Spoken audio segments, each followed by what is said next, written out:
सारी जिंदगी हारे ही हारे जीना होगा,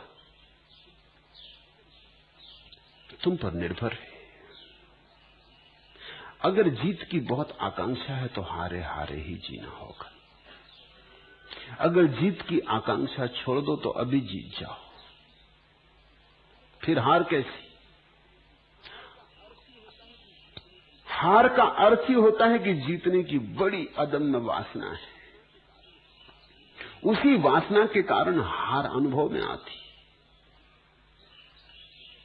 कभी ख्याल किया, छोटा बच्चा अपना बाप से कुश्ती लड़ता है, बाप ऐसा थोड़ा दो चार हाथ पैर चला के जल्दी से लेट जाता, छोटा बच्चा छाती पे बैठ जाता और चिल्लाता और प्रसन्नता से नाचता कि गिराया, बाप को चारों खाने चित्त कर दिए, और बाप नीचे पड़ा प्रसन्न हो रहा है।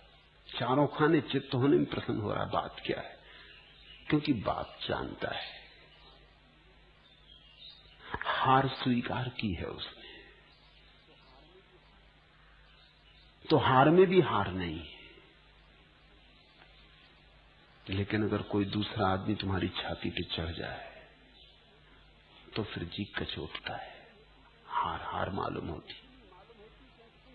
हार इसलिए मालूम होती क्योंकि तुम जीतना चाहते हो।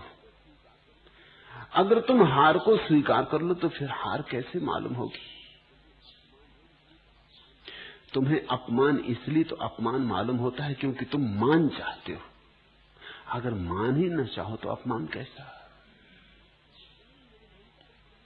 इसे थोड़ा समझना। तुम्हें निर्धनता इसलिए तो सालती है, खलती है क्योंकि धन का पागलपन चढ़ा हुआ है। अगर धन का पागलपन ना हो तो निर्धनता क्यों सालेगी, क्यों खटकेगी?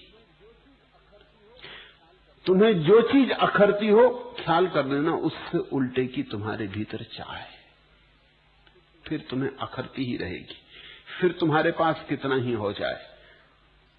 अमेरिका का बड़ा करोड़पति एंड्रू कार्नेगी मरा तो 10 अरब रुपए छोड़कर मरा, लेकिन मरते वक्त भी बेचैन था और परेशान था।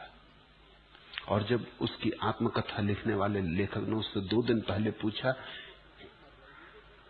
कि आप तो प्रसन्न मर रहे होंगे क्योंकि आप दुनिया के सबसे बड़े धनी हैं, इतना नगद पैसा किसी के पास नहीं जितना आपके पास है।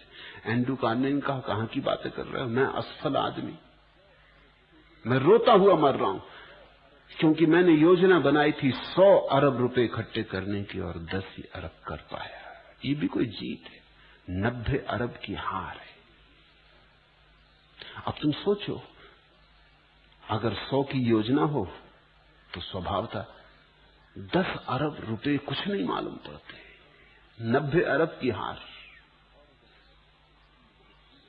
और अगर तुमने कुछ भी ना पाना चाहा हो तो 10 पैसे भी बहुत मालूम पड़ते हैं कि 10 पैसे मिल गए। चाहा तो तुमने ये भी नहीं था। इसलिए फकीर छोटी छोटी चीज से प्रसन्न हो जाता है, सन्यासी छोटे छोटी चीज से प्रसन्न हो जाता है।